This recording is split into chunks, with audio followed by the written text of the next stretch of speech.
ఈరోజు ఈ విధంగా ఈ యొక్క కూడిక కొరకు నన్ను పిలిచినటువంటి జీసీడీఎం అధ్యక్షులు బిషప్ సుందర్ గారికి మరియు ఈ యొక్క సంఘ కాపరి జగన్ నాయకులు సార్ గారికి మరియు కూడి వచ్చినటువంటి సేవకులందరికీ సేవకురాళ్ళకి అదేవిధంగా విశ్వాసులందరికీ ముఖ్యంగా దేవుడు నన్ను ఈ విధంగా నడిపించడం అనేది దేవుని కృప.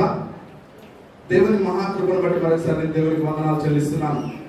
చాలా సంతోషం ఈ సమయంలో ఒకరోజు ఇక్కడ దేవుని సువార్తను ప్రకటించిన దేవుడు నాకు ఇచ్చినటువంటి అవకాశాన్ని బట్టి నేను సంతోషిస్తున్నాను. అదేవిధంగా సమయాన్ని ఎక్కువగా మనం పొడిగించడానికి కూడా లేదు, కొంత డిస్టర్బెన్స్ అయింది కనుక ఇక్కడ నుంచి వాక్యంలోకి వెళ్దాం డైరెక్ట్ గా. ఎవరైనా ఒకరు మీలో ప్రేరేపింపబడిన వారు లేచి ప్రార్థించినట్లయితే మనం దేవుని వాక్యంలోకి వెళ్దాం. ఎవరైనా ఒకరు ప్రార్థన చేయండి దయచేసి. ఎవరైనా ఒకరు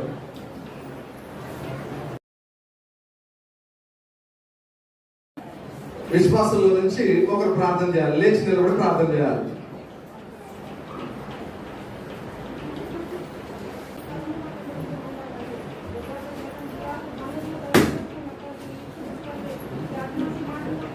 వందనాలు. ఈ సమయంలో కృతజ్ఞతార్పణల పండుగ మనం కొద్ది రోజులుగా జరిగిస్తూ వస్తున్నాం. ప్రతి సంఘంలో క్రైస్తవులకి కొన్ని పండుగలు ఉంటాయి, కొన్ని పండుగలు మనం చేసుకుంటూ ఉంటాం. బర్త్డేని కూడా ఒక పండుగనే, తర్వాత మ్యారేజ్ డే కూడా ఒక పండుగగానే, క్రిస్మస్ అని, ఈస్టర్ అని, గుడ్ ఫ్రైడే ఇలా ఎన్నో చేసుకుంటూ ఉంటాం. కానీ అన్ని పండుగల్లోకెల్లా అతి శ్రేష్టమైనది, అతి విలువైనది, చాలా గొప్పది, అద్భుతమైనటువంటి పండుగ ఏదంటే అది కృతజ్ఞతార్పణల పండుగ. దీని విషయంలో ఈ వాక్యం ఏం చెప్తుందో మీకు అర్థమవుతుంది. చాలా సార్లు కృతజ్ఞతార్పణల పండుగ రాగానే ఏదైతే నీ దేవుడైన యెహోవా నిన్ను దీవించిన చొప్పున, నీ దేవుడైన యెహోవా నిన్ను దీవించిన చొప్పున నీ శక్తి, అర్థమైందన్నమాట. నీ దేవుడైన యెహోవా నిన్ను దీవించిన కొలది ఏం చేయాలి? నీ శక్తి కొలది దేవునికి హక్కులు చెప్తాం, దేవుని సన్నిధిలో సమర్పిస్తూ ఉంటారు. ఇది ఒక రకమైనటువంటి పండుగ. కానీ మీకెందుకు ఇది అద్భుతమైన పండుగ జ్ఞాపకం చేసుకోండి అంటున్నానంటే, ఈ కోతకాలపు పండుగ అనేటటువంటి ఇచ్చేటటువంటి కానుక మీద ఆధారపడి ఉంటుంది. ఎలా అంటే, ఈ రోజు నువ్వు చేసేటటువంటి పండుగ విత్తనాన్ని నాటడం. విత్తనాన్ని నాటితే ఏమొస్తుంది చెప్పండి? విత్తనాన్ని ఎందుకు నాటుతాం మనం? గట్టిగా చెప్పాలి, గట్టిగా. అంటే మనకి అది ఏదో ఫలాన్ని ఇస్తుందనే కదా. విత్తనాన్ని పొందుకున్న వాళ్ళు ఎంతమంది? అర్థమైందా? మీకు బాగా అలవాటైన వాళ్ళనే నేను అన్నయ్యతో అంటున్నాను లేదా, ఫలాసి విత్తనాన్ని ఓన్లీ ఒక విత్తనాన్ని నాటి విత్తనాన్ని మరలా ఒక విత్తనాన్ని ఆశించిన వాళ్ళు ఎంతమంది? ఎవరైనా ఆశిస్తారా? అట్లా మొక్కజొన్న కంకి గురించి మాట్లాడతాం. మొక్కజొన్న విత్తనాన్ని నాటుతాం కదా మనం. నాటితే ఒకటే విత్తనం వస్తుందా? దాన్ని ఏమంటారు? మొక్క. మొక్కజొన్న మొక్కకి ఎన్ని కంకులు వస్తాయి? అది మంచిది కూడా కాదు. నేను ఒకటే అనుకుంటున్నా, ఒక్కటే కంకి వచ్చింది అనుకుంటున్నా. ఒక్కటే వచ్చింది. ఒక్కదానికి ఎన్ని విత్తనాలు ఉంటాయి? ఎన్ని విత్తనాలు మేము లెక్క పెడతామా? వచ్చిందా, దొరికిందా, తిన్నామా లేదా, అది లెక్క.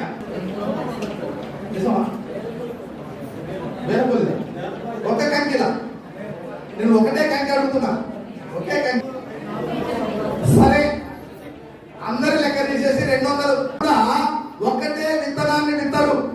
ఏం చేస్తాడు? అనేకమైన విత్తనాలు ఒక ఎకరం. ఇప్పుడు మన దగ్గరికి వద్దాం. అదే క్రైస్తవుడు ఏం చేస్తారంటే, కొంతకాలం పండుగ వచ్చింది అనేసరికి, ఎందుకంటే అయ్యగారు మీకు ఏం తెలుసు మా బాధలు, మేము ఎన్ని కష్టాలలో ఉంటాం, ఎన్ని బాధలలో ఉంటాం. ఇవ్వాలని ఉంటది కానీ ఇవ్వలేము. ఇవ్వాలని మాకు ఉంది. అందరికంటే అపోస్తలుడైన పౌలు 2వ కొరింథీయులకు రాసిన 2వ పత్రిక 9వ అధ్యాయం ఒకసారి చూడండి, 6వ వచనం. కొంచెముగా విత్తువాడు గట్టిగా చెప్పండి, కొంచెముగా విత్తువాడు కొంచెముగా కోయును, సమృద్ధిగా విత్తువాడు సమృద్ధిగా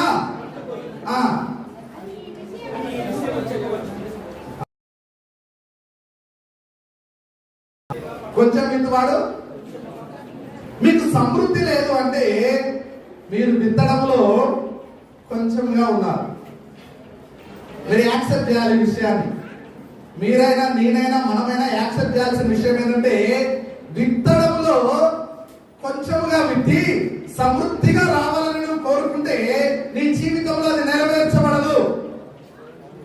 నువ్వు ఎప్పుడైతే దేవుని కొరకు సమృద్ధిగా ఇవ్వడం నేర్చుకుంటావో, ఎలా ఇస్తావయ్యా? ఎన్నో బాధలు కదా, ఎన్నో కష్టాలు ఉన్నప్పుడు ఎలా అంటే విత్తడంలో అత్యున్నతమైనటువంటి దాతృత్వం నీకు ఉండాలి.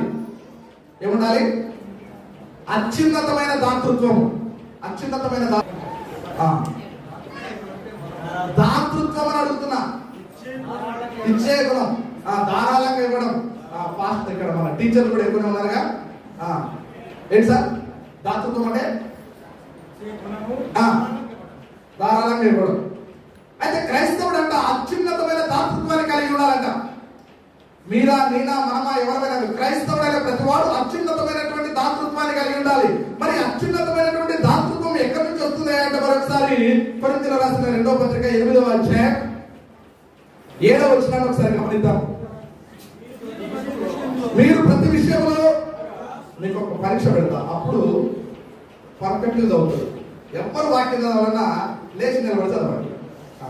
అప్పుడు ఎవరు పెడతా చదవండి. రైట్.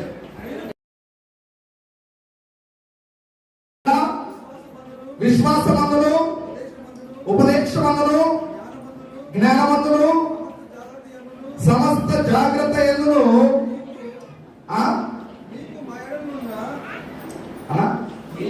మీకు మా ఎడలున్న ప్రేమ ఎందును ఎలాగో అభివృద్ధి పొందుతున్నారా, అలాగే మీరు ఈ కృప యందు కూడా అభివృద్ధి పొందినట్లు చూచుకొనుడి. హల్లెలూయా. కృప యందు అభివృద్ధి పొందేటట్లు మీరు చూసుకోవాలి. కృప యందు అభివృద్ధి పొందాలి అంటే ఎప్పుడైనా కృపతో అభివృద్ధి పొందుతామంటే అత్యున్నతమైనటువంటి దాతృత్వం కలిగినప్పుడు. వాస్తవానికి మాసిదోనియా సంఘం యెరూషలేము సంఘం కొరకు అత్యున్నతమైనటువంటి రీతిలో కానుకించింది. మాసిదోనియా సంఘం గురించి మీకు ఎంతో మంది సేవకులు చెప్తూ ఉంటారు. ఈ మాసిదోనియా సంఘం వారు ఏం చేశారంటే అత్యున్నతమైనటువంటి కానుకిచ్చారు. ఏంటి అత్యున్నతమైనటువంటి కానుక అంటే వారు ఇచ్చింది కృపానుసారమైన కానుక. ఏంటది? కృపానుసారమైన కానుక. గ్రేస్ అంటే ఏంటి? గ్రేస్ అంటే ఏంటండి? ఇదేం మినిస్ట్రీ? కృపా మినిస్ట్రీ కదా. ఏంటంటే మీరు ఇచ్చేటటువంటి కానుక అది కృపానుసారమైన కానుక కావాలి. అంటే కృపానుసారముగా లేనటువంటి కానుకను దేవుడు ప్రేమించడు. అక్కడ నువ్వు అభివృద్ధిని చూడలేవు. మరి కృపానుసారమైనటువంటి తెలియాలి కదా మీకు. కృప అంటే ఏంటి?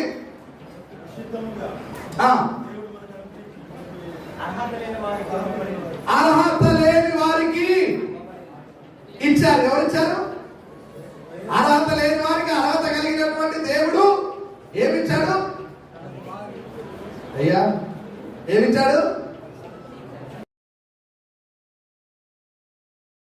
ఇవ్వడానికి ఇంటి దగ్గర ఏ అర్హత ఉంది? మనం ఏం చేస్తాం తెలుసు? ఎవరికైనా ఇవ్వాలంటే వారి అర్హతను చూస్తాం. అవతల వాడి అర్హతను చూసి తిరిగి ఇవ్వగలడా లేదా, లేదా నేను ఈ రోజు సహాయం చేస్తే మరలా నాకు రిటర్న్ చేయగలడా లేదా, ఈ వ్యక్తికి నేను చేయడం వల్ల నాకేంటి ఉపయోగం. ఇది క్రైస్తవుడి యొక్క ఉద్దేశం. ఇది కృపానుసారమైనది కాదు. దేవుడు మన పట్ల కృప కలిగి ఉన్నాడు కాబట్టి నువ్వు అడగక మునిపే, నీ గురించి నువ్వు మొరపెట్టక మునిపే దేవుని కృప మనపై విస్తరించడం వలన మనం ఈ రోజు దేవుడిలో రక్షణ పొందుకొని ఉన్నాం. ఆయన కృప మనపై విస్తారముగా ఉన్నది కనుకనే ఈ రోజు మనం దేవుని సన్నిధిలో కూర్చోగలిగాం. అదే విధంగా నీవిచ్చే కానుక ఎలా ఉండాలంటే మాసిదోనియా వారు కృపానుసారంగా ఇచ్చారు. ఎలా కృపానుసారంగా అంటే మనం చెప్పే ప్రశ్నకి వాళ్ళు చెప్పే ప్రశ్నకి చాలా తేడా ఉంది. వాళ్ళు ఏమంటున్నారంటే వారు లేమిలో కూడా వారు లేకపోయినా ఎలా ఇస్తామయ్యా, కానీ దేవుని వాక్యమైన లోకానుసారమైన లేనివాడు దేవుని కొరకు ఇచ్చుటలోనే దేవుని ఆశీర్వాదాన్ని చూడగలరు. కొరకు ఎప్పుడు కూడా ఏ రోజు కూడా కృతజ్ఞతార్పణ చెల్లించడంలో ఇక్కడ మీకు ఆన్సర్ దొరికిపోతుంది. వాక్యం అంతా అర్థమైపోతుంది. యేసు ప్రభు ధనవంతుడు, ఎవరి నిమిత్తమో దరిద్రుడు, నీకు ఉన్నదంతా తీసుకొచ్చి ఈ సంవత్సరం అంతా ఎంతైతే సంపాదించావో ఈ కృతజ్ఞతార్పణ పండుగ రోజు దేవుని సన్నిధిలో పెట్టు అంటే పెడతారా? కృప అంటే ఎలా ఉండాలి అంటే నీవు ఇచ్చిన తర్వాత దరిద్రుడు అయిపోయినా పర్వాలేదు, కానీ దేవునికి ఇచ్చుటలో ఎక్కడ కూడా దాచుకునేటటువంటి తత్వం నీలో. ఈ రోజు యేసుక్రీస్తు ప్రపంచానికి దేవుడు అయ్యాడు. హల్లెలూయా. నీవు గనక దేవునికి ఇచ్చుట్లో దరిద్రుడు అయినా నష్టం ఏం లేదు, గుర్తుపెట్టుకోండి. చెప్పడానికి భయపడతారో ఏమో నాకు తెలియదు, కానీ కేవలము పాపిష్టి వాడినైనా నా కొరకు నీ సర్వాన్ని సమర్పించిన ప్రభువా, ఈ లోకంలో నీవు ఇచ్చిన ఆయుష్ని, నీవు ఇచ్చిన జీవితం ఇది, నీ కొరకు నేను ఇవ్వడానికి సాకులు చెప్తున్నాను. నేనెంత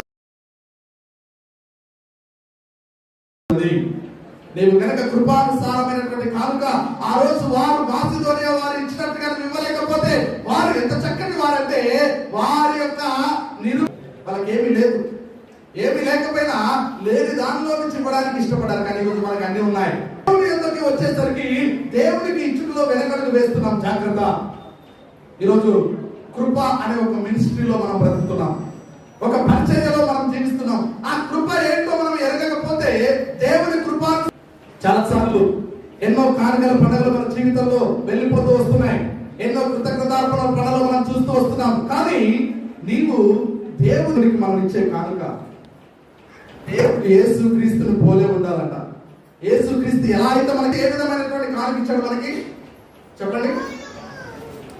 ఆ కానుక ఏం కానుక ఇచ్చాడు మనకి?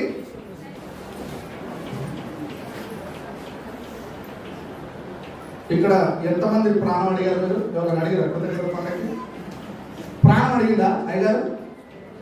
చెప్పండి. అడిగిందా? అడగలేదు కదా. అంటే మనం అదృష్టవంతులమే. కానీ అక్కడ ఆయన ప్రాణాన్ని అడిగితే కూడా ఆయన ప్రాణం ఇచ్చాడు. ఇక్కడ మిమ్మల్ని ఏమడిగారు?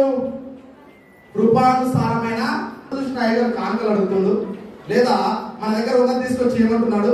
వీళ్ళే అయ్యగారులన్నీ, వీళ్ళే పాత్రలన్నీ కూడా వెళ్ళిపోయేటోళ్ళు. సేవకుడి కొరకు నువ్వు కానుక సమర్పించాల్సిన అవసరం లేదు. సేవ కొరకు నువ్వు ఏదో చేయాల్సిన అవసరం లేదు. నువ్వు చేస్తేనే సేవ నడుస్తుందో నడవదో అని కాదు, మాత్రమే. హల్లెలూయా. నీవు కృపానుసారమైనటువంటి దాతృత్వాన్ని కలిగి ఎక్కడైతే దేవుని యొక్క సేవలో ఒక విత్తనాన్ని విత్తుతావో అది సేవకో సేవ పరిచర్యకో కాదు, కృతజ్ఞతార్పణలు చెల్లించమని చెప్తున్నాడు. హల్లెలూయా. చాలా మంది అనుకుంటారు నా కొరకు నేను దాచుకుంటాను, కానీ నేను పోయి లేదా నేనెందుకు కృతజ్ఞతార్పణలు చెల్లించాలి? ఫలానా బ్యాంక్ లో ఫిక్స్డ్ డిపాజిట్ చేస్తే కదా నాకు డబ్బులు వస్తుంది, లేదా ఫలానా చిట్టి కట్టుకుంటే కదా నాకు డబ్బులు వస్తాయి, లేదా దేంట్లో నేను ఇలా అలా పెంచుకుంటే కదా డబ్బులు పెరుగుతాయి. నువ్వు కనుక క్రైస్తవుడు అయితే నువ్వు కృపానుసారమైన దాతృత్వం కలిగి ఇవ్వడం నేర్చుకో. ఇవ్వాల్సిందే, ఇస్తే దేవుడు నిన్ను దేవుడు నాకు సమృద్ధికి ఇస్తానని వాళ్ళు చేయలేకపోయింది. సగం చేయలేదు, సగం ఇస్తాడా? నిజంగా లేకపోతే నేను చేయాలి. స్కూల్లో అయితే లేదా ఇంకా అమ్మ ఎంతమందికి ఇప్పుడు లీడర్ వస్తారు, ఎవరో ఒకరికి డబ్బులు కావాలా అనగా నేను చేయంత పైకి లేస్తుంది, మోకాల్లోకి మరి పైకి లేపుతారు. ఏమొస్తున్నాయా? లీడర్ ఖచ్చితంగా ఇస్తాడు. ఆ లీడర్లని ఖచ్చితంగా ఇస్తాడని నమ్మినటువంటి ప్రజలు నిన్ను సృష్టించిన దేవుడు లేకపోతే ఏమంటాడు? ఎందుకంటే మీకు నమ్మకం లేదు ఆయన మీద కదా. నిజంగా నమ్మకం ఉందా దేవుడి మీద? మీకు యథార్థంగా దేవుడిని నమ్ముతున్నారా? దేవుడిని నమ్మకాలు చేయకపోతే అసలు దేవుడు అంటే నమ్మకం లేక ఈ సమస్య మీకు. మీరు దరిద్రుడు కాదు. ఇక్కడ చూడండి, దేవుడు నాకు ఎంత చక్కగా చెప్తుందంటే నిరుపేదలైన వాడు దరిద్రుడు కాదంట. కానీ ఎవరైతే సమస్తమును కలిగి కూడా దేవుడికి ఇవ్వడానికి వెనకడుగు వేస్తాడో వాడు దరిద్రుడు. ఎవరు? ఇవ్వగలిగిన స్థితి ఉండి కూడా దేవునికి ఇవ్వడానికి వెనకడుగు వేస్తున్నాడే వాళ్ళు. మంచిగా చెప్పండి. మీరు ధనవంతులకు ఎట్లా ఒప్పుకోరు, కానీ ఎండిన పండుగ ఈరోజు ఒక విత్తనం వేస్తున్నాం. ఎక్కడైతే ఇప్పుడు చెట్టు ఉంది, దేంట్లో ఉంది అది? దాంట్లో ఏముంది? చేస్తావు ఇంకా యాడ్ నుంచి చేయాలి. నీకు ఇక్కడికి వస్తావు, నీ జేబులో డబ్బులు ఉంటాయి, నీ ఒంటి మీద బంగారం ఉంటుంది, నీ దగ్గర కావాల్సిందని ఉంటావు, బ్యాంకులో మళ్ళీ లాకర్ గట్టిగా సెట్ చేసుకొని వస్తావు. దేవుని దగ్గర నుంచి ప్రభువా నేను ఎంత దీనుడిని ప్రభువా, నేను దరిద్రుడిని ప్రభువా అట్లనే అవుతున్నాం. నేను దరిద్రుడిని నువ్వే అనుకుంటున్నావు. దరిద్రంగానే మన జీవితాలు ఉంటున్నాయి.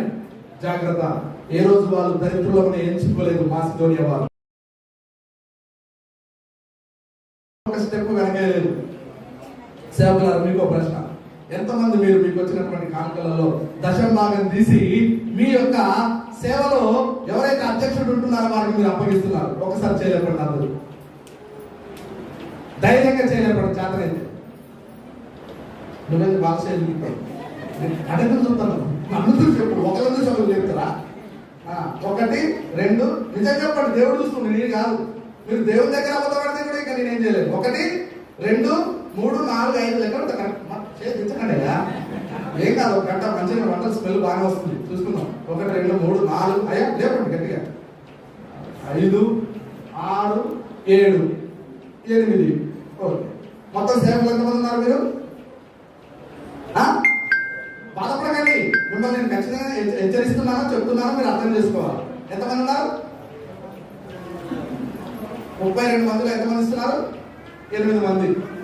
8 మంది ఏం చేస్తున్నారు వీళ్ళు? మరి ఎందుకు ఇస్తున్నారో నాకు తెలియదు. కానీ వీరు ఒక దశమ భాగాన్ని పరిచర్యకు అప్పచెప్తారు. మమ్మల్ని నడిపించే వాడికి, అంటే మీరేమో విశ్వాసుల దగ్గర దశమ భాగం తీసుకుంటారు. నా యొక్క ఆత్మీయ తండ్రి చెప్పాడు నాకు ఆ మాట. రాజా ఎక్కడున్నా సరే, ఏం చేసినా సరే, నువ్వు నీ దశమ భాగం అది కానుకల్లో నుండి కానీ ఎవరైనా దాంట్లో నుండి తీసి అది దేవునికి నువ్వు సమర్పించాల్సిందే. అది నీ బాధ్యత అన్నాడు. మొదట్లో అర్థం కాలేదు. ఇస్తున్నా కొద్ది దాని విలువ అర్థమైంది. దేవుడు నన్ను పోషించే విధానం అర్థమైంది. మీకు కూడా చెప్తున్నా, హెచ్చరిస్తున్నా, ఇక్కడ నుంచి మార్చుకోండి మీ జీవితాలు. హల్లెలూయా. మీరు మారాలి, మీరు మారాలి, మనం మారాలి. ఎందుకంటే నువ్వు వేసే విత్తనాన్ని బట్టి నీ యొక్క జీవితం. హల్లెలూయా. నీకెవరో ఏదో ఇచ్చారని దాన్ని బట్టి కాదు, నువ్వు ఏమి ఇవ్వాలి ప్రభు కొరకు. చాలా మంది ఈ రోజుల్లో చేసేటటువంటి పొరపాటు ఏంటంటే, దేవుని కొరకు కానుక ఇచ్చే విషయంలో వెనకడుగు వేస్తాం. ఏమైతుందిలే అనుకుంటున్నాం. ఏమి కాదు, ఏమి కాదు. అర్థమైందా? ఏమి కాదు. ఏమి జరగాలన్నా, ఏ అద్భుతాలు జరగాలన్నా నువ్వేం చేయాలి? ఏం చేయాలమ్మా చెప్పండి? దేవుడికి కృతజ్ఞత కలిగి ఇవ్వాలి. మొన్న ఎవరికో దొరికినాయంట. ఆ పాస్టర్ చెప్తుంది, నాకు గొప్పగా చెప్తుంది. పాస్టర్ వచ్చి, మన పాత చీరలన్నీ దొరుకుతుంటే 500 నోట్లు మస్తు దొరికినాయి, ఏం చేసుకుంటాం అమ్మా అయ్యన్న. అదే అర్థం కాలేదు. నేను ఎంత పిచ్చి పని చేసినా, ఏ 500 నోట్లు పాతయి మీకు గుర్తునే ఉంటాయి. చాలా మంది మర్చిపోయారు వాటిని. పాత 500 నోట్లు మొత్తం ఎంతున్నాయమ్మా అంటే 22,000 ఉన్నాయంట. ఏం చేసినామా అంటే, అయ్యగారు పోయించినప్పుడల్లా 1000 ఇస్తే 500 పక్క పెట్టేదట, 200 పక్క, ఇట్లా పైసలన్నీ పక్క పెట్టింది. లాస్ట్కి ఇవి మర్చిపోయింది. మొత్తం దొరికితే చివరికి చెదలు పట్టినాయి. అవి తీసుకుపోయి సరి చేసినా దేనికి ఉపయోగం లేవు. ఈ రోజుల్లో మన జీవితాలు కూడా అంతే అవుతున్నాయి. అదే కనుక ఆ రోజు ఆమె దేవుడి సన్నిధిలో అవి విత్తి ఉంటే ఏం జరిగేది? ఏ అద్భుతమైనా జరిగేది, ఏదైనా జరిగేది. ఈరోజు మీ అంటే మీ యొక్క మనస్తత్వాలు, మీ మనస్తత్వాలని, నా మనస్తత్వాలని దేవుడు పరీక్షిస్తున్నాడు. ఏంటంటే, నీవేమి కలిగి ఉన్నావో నాకు తెలియదు, బిషప్ గారికి తెలియదు, నీ పక్కన ఉన్న వాళ్ళకి తెలియదు. ఎవరికి తెలుసు? ఇది కూడా మీకు తెలుసు. మీ దగ్గర ఏముందో దేవునికి తెలుస్తున్న విషయం కూడా మీకు తెలుసు. కానీ మీరు అలానే ఉంటారు. అలానే ఉంటూ అయ్యా ప్రభు అంటారు. మళ్ళా తప్పేమో మనం చేస్తాం, అడగడమేమో ఆయన అడుగుతాం. అందుకే దేవుడు నీకు వాగ్దానం ఇస్తున్నాడు. 9వ అధ్యాయం 8వ వచనం చూడండి. 2 కొరింథీ 9వ అధ్యాయం 8వ వచనం.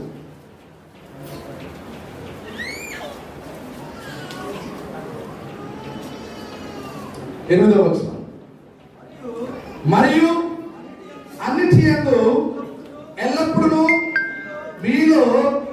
మీరు సర్వ సమృద్ధి గలవారై ఉత్తమమైన ప్రతి కార్యము చేయుటకు దేవుడు మీ ఎడల సమస్త విధములైన కృపను విస్తరింపజేయగలడు. హల్లెలూయా.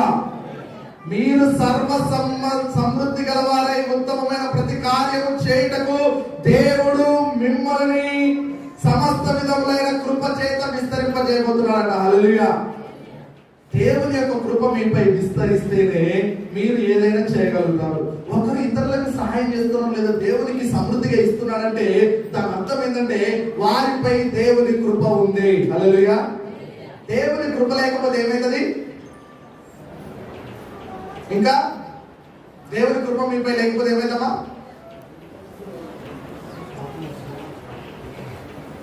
చెప్పండి.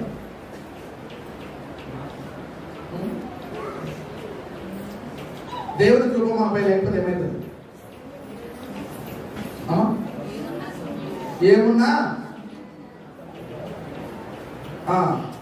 అంటే దేవుడి కృప గురించి బాగా తెలుసు. మనం ఎందుకు నిర్లక్ష్యం చేస్తున్నాం? నిజంగా దేవుడికి ఇచ్చిన నిర్లక్ష్యం చేసిన వాళ్ళు ఎంతమంది ఉన్నారు? నేను నిర్లక్ష్యం చేస్తున్నాను,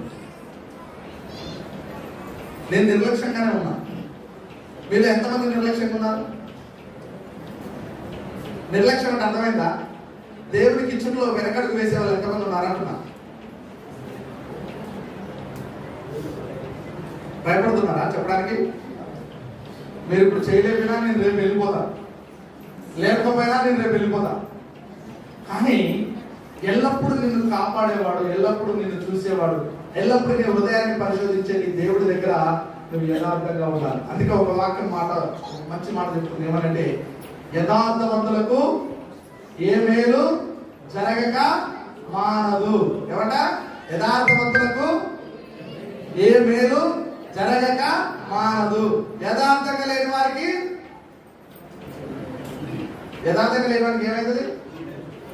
నేను ఆ మాట కానీ యథార్థంగా లేకపోతే ఏ మేలు జరగదు. యథార్థంగా ఉంటే జరగక మానదంట. కంపల్సరీ యథార్థవంతులకి దేవుడు ఏదో ఒక మేలు చేస్తూనే ఉంటాడు. అందుకే ఏమంటున్నారంటే, నీ దగ్గర ఉన్న దానిని బట్టి కాదు నువ్వు సంతోషించాల్సింది, నీవు దేవునికి ఇచ్చిన దానిని బట్టి నువ్వు సంతోషపడు. అప్పుడు దేవుడు నీకు మేలు చేస్తూనే ఉంటాడు. అనేక రకాలుగా అనేక విధాలుగా దేవుడు నిన్ను పోషిస్తాడు. మీ బిషప్ గారు హైదరాబాద్ పట్టణాన్ని విడిచిపెట్టి రావాల్సిన అవసరం లేదు. అనేక రకాలుగా అనేక సంస్థలు, అనేక మంది, అనేక రకాలుగా ఆఫర్స్ ఉన్నాయి. అక్కడ ఉన్న స్థానంలోనే అనేకంగా ఉపయోగించుకోవచ్చు. కానీ సమస్తాన్ని వదులుకొని ఉన్న వాటన్నింటిని విడిచిపెట్టి, ఎవరు కూడా హైదరాబాద్ విడిచిపెట్టి పలాసకి రాదు. పలాసాన్ని విడిచిపెట్టి చెప్పండి హైదరాబాద్ పోతారు. మీ పిల్లలు కూడా చాలా మంది హైదరాబాద్ లో ఉన్నారు. మీరు ఎవరినైనా ఇష్టపడి హైదరాబాద్ పంపిస్తారు. కానీ మీ సేవకుడు ఏం చేశాడు? సమస్తాన్ని విడుచుకొని ఇక్కడికి వచ్చాడు. ఎందుకొరకు? కృపానుసారమైనటువంటి దాతృత్వము దేవుడు తనకిచ్చాడు కాబట్టి. హల్లెలూయా, హల్లెలూయా.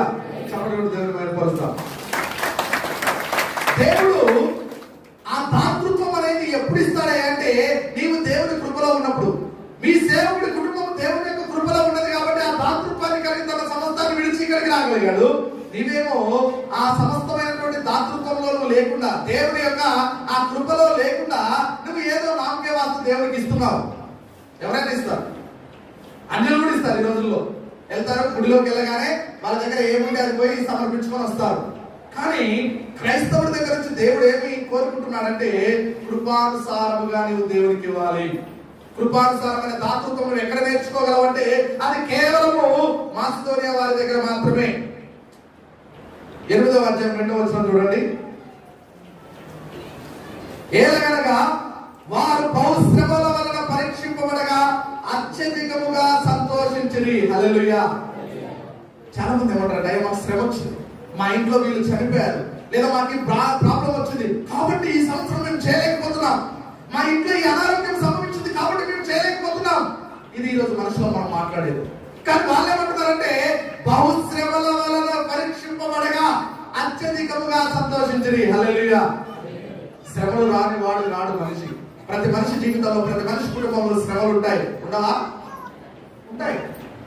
శ్రమ లేని మనిషి లేడు, శ్రమలు లేని కుటుంబం లేదు. కానీ మాసిదోనియా వారు మనకేం నేర్పుతున్నారంటే, వారు అత్యధికమైనటువంటి శ్రమల పాలై కూడా దేవుని యందు అత్యధికంగా సంతోషించిరి. హల్లెలూయా.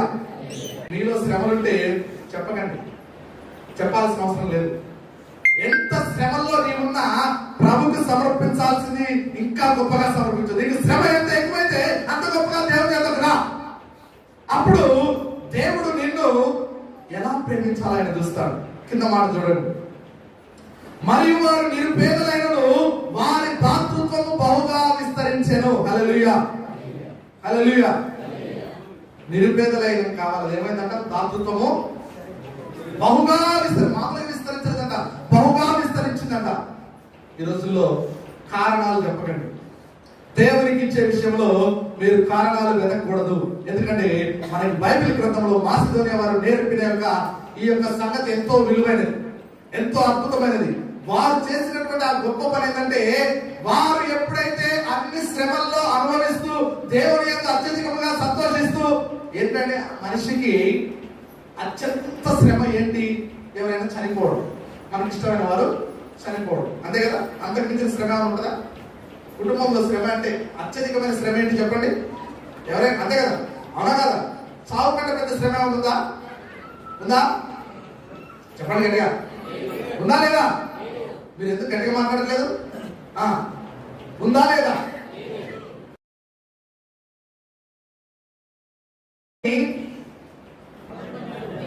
ఎందుకు? ఇది కూడా మీరు చెప్పారు. ఇప్పుడు దాకా ఏమన్నారు? చావు బాధాకరమైంది అన్నారు. మళ్ళీ ఏమంటారు? వచ్చిన తర్వాత మేలేందుకైంది? బాధ అనేది బైబిల్ తెలవక ముందు, మేలు అనేది వాక్యం తెలిసిన తర్వాత. ఎందుకంటే